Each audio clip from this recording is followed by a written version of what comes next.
이 탱크 내부는 가연성 가스로 가득 차 있는 상태입니다. 자, 근데 이 가연성 가스는 일반 공기보다 무거워요. 자, 그래서 갑판 위에 뭐 구멍을 내거나 맨홀을 열거나 해치를 연다 하더라도 이 통풍이 안 됩니다. 그러니까 가스가 그대로 있는 상태를 유지를 하거든요. 자, 실제로 내부에 보면 지금 노랗게 표현을 한 부분이 각종 가연성 가스와 독성 가스인데요. 지금 이제 이렇게 맨홀 하나 열어볼게요. 자, 이렇게 열면 자, 공기가 통하지만 환기가 안 된단 말이죠. 왜냐하면 이 깊이가 VLCC 같은 경우는 30m입니다. 쫙 깔아앉은 가스가 뭔가 조치를 취하지 않으면 그대로 있지 밖으로 나오지 않는단 말이에요. 자, 그래서 인위적으로 공기의 흐름을 만들기 위해서 이런 팬을 설치를 해서 덕트로 이제 탱크 밑바닥까지 연결을 해놨어요. 그리고 이제 외부에 신선한 공기를 풀어놓고 다른 한쪽 편에서는 이 밀어낸 가스가 빠져나올 수 있도록 배구부를 이렇게 별도로 내고 있습니다. 자, 이렇게 해서 자, 이런 이제 형태인데 이렇게 해줘야지 기존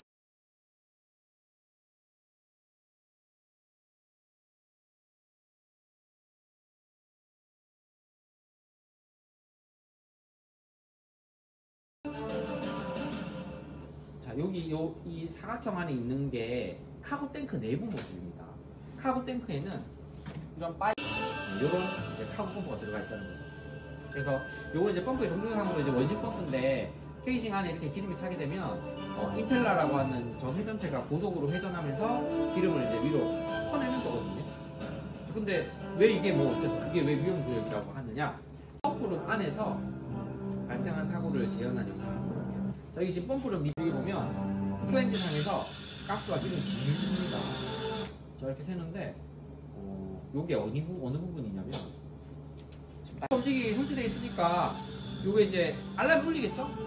어디로 가느냐? 카고 컨트롤룸이라고 하는 공간으로 가스가 이제 유출됐습니다 라고 이제 알람이 뜰 겁니다. 지금 여기 보면 가스가 무겁기 때문에 요 바닥에 이렇게 가스가 체류하는 모습을 확인할 수가 있고요. 자, 알람이 뜨죠 지금? 아이고 이게 뭔가 알람이 뜹니다. 이 사람의 미래는 어떻게 될까요? 알람이 뜨니까 펌프룸 안으로 들어가겠죠? 자, 펌프룸 출입구는 요 하나밖에 없어요. 펌프룸의 구조라든지 내부 구조, 어떤 특성 이런 것들을 한번 생각해 보면서 영상을 한번 보십시오. 펌프는 항상 바닥에 설치되어 있어요. 바닥에 설치되어 있어야지 요 기름을 위로 퍼올 수 있지, 펌프가 위에 설치되어 있으면 뽑아내는 데는 한계가 있습니다. 그래서 항상 바닥에 설치되어 있다는 거. 자, 그래서 한참 내려가죠. 한참 내려가고 있어요. 실제로 이게 한번 오르락내리락 하면 거의 아파트 한 8층, 9층 높이기 때문에 굉장히 힘듭니다. 갑자기 좀 화면이 느려지죠? 자, 헷가닥 쓰러져 버립니다. 자, 이 사람.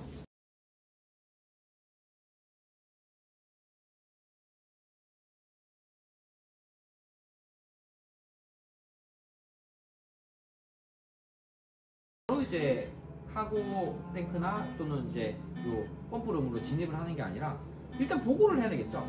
나중에 개인 안전 실무 시간에 밀폐구역 진입 전 작업 허가서라는 걸 배울 겁니다. 그러니까 그 허가를 받고 이제 들어가야 되는 거고, 그리고 이제 주변에 이제 이런 안전장치들 물품, 혹시나 발생할 수 있는 위험에 대비하기 위해서 이런 물품들도 비치를 시키거든요. 그래서 아까 전에 여기 보면 여기가 펌프룸 주변이거든요. 미리 들어가게 또 보고를 합니다. 그리고 이제 나중에 배울 개인용 가스 검지기, 그것도 착용을 하고 이제 진입을 하셔야 되는데, 자, 찼어요. 자, 지금 이대로 들어가면 아까랑 사실상 다를 바가 없습니다. 자, 환기 장치를 작동시키고 최소 15분간 대기하고 들어가도록 그렇게 이제 규정을 하고 있어요.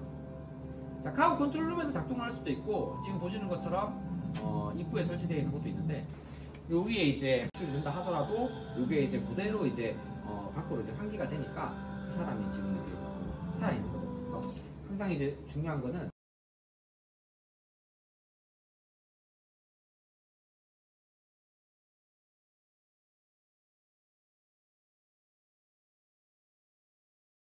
이런 말씀도 하시는데, 그러면 사실 더 큰 위험이 이제 발생할 수도 있는 부분이에요. 또 이런 샤워 시설을 이용한다든지, 만약에 이제 눈에 들어 있는 이런 설비를 또 활용한다든지 그렇게 이제 대처를 하시면 되는데.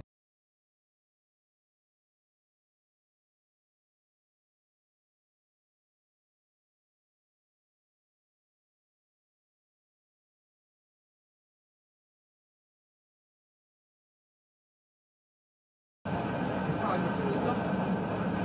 이게 물이 이렇게 올라오면 이게 되게 미끌거리는 건 물론이고 한 번에 많은 양의 물이 이 갑판으로 이렇게 유입이 되면 여기 보세요, 여기 이쪽에 그대로 이제 쓸려 나갑니다. 이제 이거 보면 이제 막 물 막 하고 있죠. 그리고 심지어 여기 물이 모여 있기도 하고.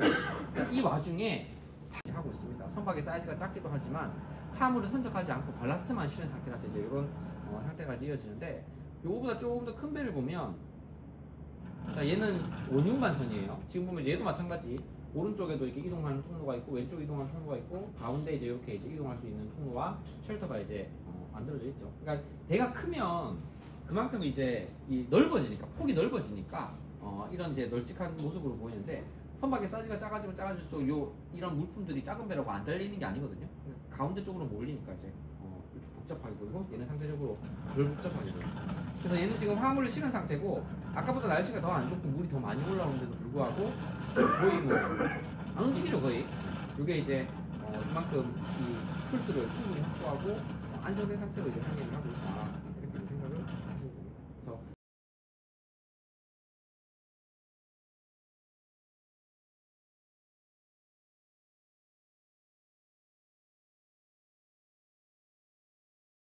쭉 이렇게 이제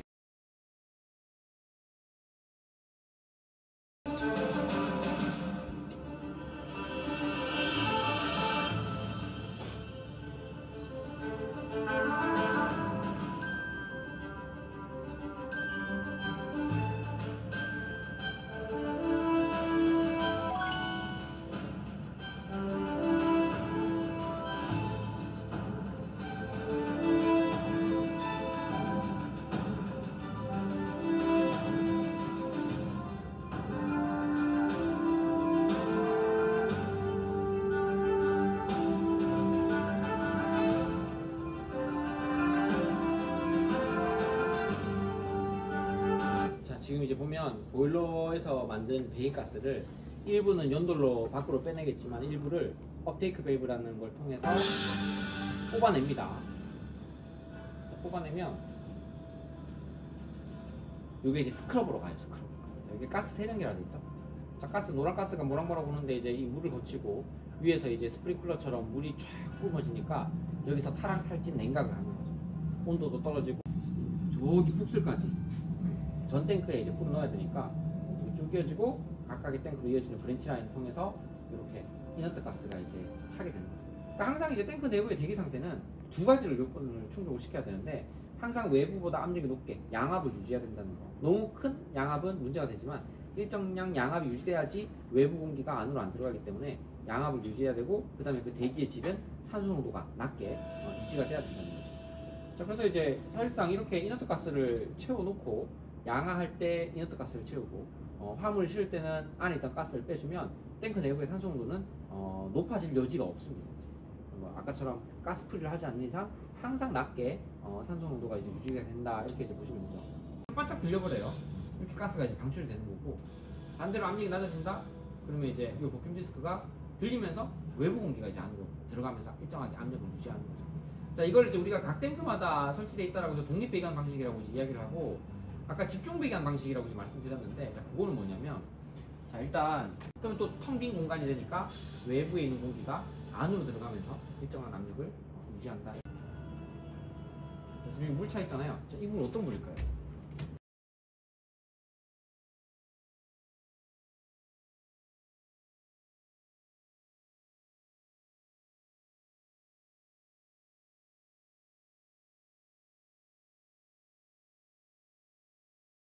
대부분은 두 사람인데, 이 두 사람이 잘 도망을 간 것 같아요. 그래서 이제 인명피해는 이제 크게 보이지는 않는데, 지금 요 사람이 이제 뭔 짓을 했죠. 여기 요 사람이 있는데, 만약에 이러한 폭발이 탱크 안에서 발생하면 어떻게 되느냐? 안에 사람 다 죽는 거죠. 자, 이런 일이 실제로 있었습니다. 2012년 1월 달에 인천항 인근에서 두라 3호라는 석유제 부분 반선이 폭발한 사고가 있었어요. 그래서 8명이 사망하고 3명이 실종됐습니다. 자, 왜 이런 사고가 발생했느냐? 자, 저 시계를 보니까 자, 버리는 유증기로 인한 폭발일 가능성이 큽니다. 더욱 주목할 것은 4,000톤이 넘는 배가 부동강 날 정도로 폭발력이 컸다는 겁니다. 송영환 기자가 유증기 폭발이 얼마나 무서운지 알아봤습니다. 두라 3호는 철골 구조로 만든 무려 4,200톤급의 배입니다. 그런데 10cm가 넘는 두꺼운 철판으로 만든 갑판이 위로 솟구치듯 휘어졌습니다. 갑판 아래 기름 탱크에서 강력한 폭발이 일어났다는 증거입니다. 현재 가장 유력한 원인은 유증기. 그렇다면 유증기의 폭발 위력은 어느 정도일까? 상자에 유증기를 채우고 버튼을 눌러 스파크를 일으키자 굉음과 함께 불꽃이 솟구치며 폭발합니다. 밀폐 공간에서 폭발력이 수십 배 커집니다. 휘발유 6,500톤을 뺀 기름 탱크에 유증기가 7톤 정도나 남아있었고 사고 선박 역시 완벽한 밀폐 공간이었습니다. 기름 탱크에서 폭발이 발생하면 폭발 압력이 내부로 빠져나갈 수 있는 열린 공간이 없기 때문에 폭발 압력이 갑자기 상승할 수가 있습니다. 강력한 폭발력을 가진 유증기 관련 사고는 우리 일상생활에서도 쉽게 발생할 수 있기 때문에 더욱 세심한 주의가 필요합니다. 주유소에서 기름을 넣는 모습을 열화상 카메라로 촬영한 영상. 주유구에서 아지랑이처럼 피어오르는 검은 연기가 바로 유증기입니다. 스웨터를 입은 여성이 주유구 쪽으로 다가서자 곧바로 불이 붙습니다. 스웨터에서 발생한 정전기 때문입니다. 지난달 4명의 목숨을 앗아간 울산 조선소 폭발사고, 지난해 9월 수원의 주유소 폭발사고도 모두 유증기가 원인이었습니다. 특히 겨울 같은 경우에는 정전기가 많이 발생하게 되는데요. 이런 정전기와 유전기가 만나게 되면 상당한 폭발력을 발휘할 수가 있습니다. 정부는 주유소 등 기름 취급업소에 대해 유증기 회수 장비를 설치하라고 권고하고 있지만 현재 보급률은 20%대에 불과합니다. MBC 뉴스 송양환입니다. 지금은 천장, 벽면, 바닥을 칩니다. 이게 치면서 일단 기름기를 한번 싹 걷어내겠죠. 그 다음에 여기 보면 디터전트 워싱이가 되어 있는데 이 퐁퐁이라 생각하시면 돼요. 퐁퐁. 그러니까 물이 공급되는 중간에다가 퐁퐁을 섞어서 이제 뿌리는 거예요. 퐁퐁은 아니겠죠 실제로는. 근데 이제 세정제라고 보시면 돼요. 그러면 그게 거품이 이 천장, 벽면, 바닥 막 달라붙으면서 막 기름때가 녹아내릴 거 아닙니까? 그러면 린싱 한 번 더 헹구는 거예요. 자, 이걸로 또 헹구는 거예요. 자, 헹구는 중에 이걸 또 뽑아내야 됩니다, 물을. 왜냐면 바닥이 고일 거 아닙니까? 지금 이런 식으로 이제 물을 자꾸 뿌리면은 흘러내려서 이제 이렇게 고일 거 아니에요. 근데 이게 이제 하수구가 있는 게 아니니까 스트리핑 펌프를 이용해가지고 이제 바닥에 깔리기 전에 물을 쭉쭉쭉 뽑아내요.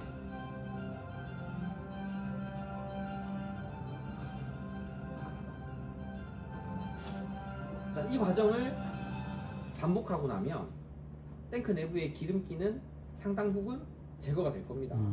자, 그러면 이제 탱크 내부의 대기 상태가 어떻게 되냐면 여전히 가연성 가스가 있는 상태예요. 자, 아까 전에 제가 봤던 영상 있죠? 보여드렸던 영상. 이 영상이 지금 두라 3호 사고를 재현한 영상이거든요. 그러니까 아까처럼 프리워싱하고 디터전트 워싱하고 린싱하고 나면 탱크 내부 이렇게 돼요. 그러니까 여전히 가연성 가스가 존재하는 거죠, 지금. 그러니까 기름기는 상당 부분 제거가 됐겠지만 공기는 가연성 가스가 있는 상태란 말이에요. 자, 이 상태에서 사람이 못 들어가니까 요 이제 가스프리를 이제 거치게 되는데, 자, 두라 3호 같은 경우에는 자, 인천을 출항을 해서 대산항에 입항할 예정이었거든요. 그러면 인천 대산 거리가 짧죠? 예. 시간이 별로 얼마 안 되니까 이게 되게 뭔가 촉박했던 것 같아요. 그래서 지금 아까는 이제 우리가 그냥 봤지만 요 표가 지금 요 표거든요. 지금 보시면은 자, 클리닝이 끝나면 점이 여기 와 있어요. 하이드로카본 가스가 이 정도 돼 있고 산소 농도가 낮게 깔려 있죠. 이 폭발 영역에 들어갑니까? 안 들어갑니까? 안 들어가죠? 그러니까 스파크가 튀어서 불이 안 붙는 거예요. 근데 이런 식으로 지금 신선한 공기를 탱크 내부에 주입을 하면 탱크 내부의 산소 농도가 높아지잖아요. 이 점이 오른쪽으로 가겠죠. 산소 농도가 올라가니까. 근데 반대편으로는 가연성 가스가 빠지고 있다고 했죠. 그러니까 자, 이런 식으로 풀어놓으니까 자, 이렇게 빠지고 있잖아요. 가연성 가스가. 그러면 요게 점이 오른쪽으로도 가지만 밑으로도 가겠죠. 대각선으로 가는 거예요. 자, 아직까지 괜찮습니다. 왜냐면 폭발 영역에 안 들어갔으니까요.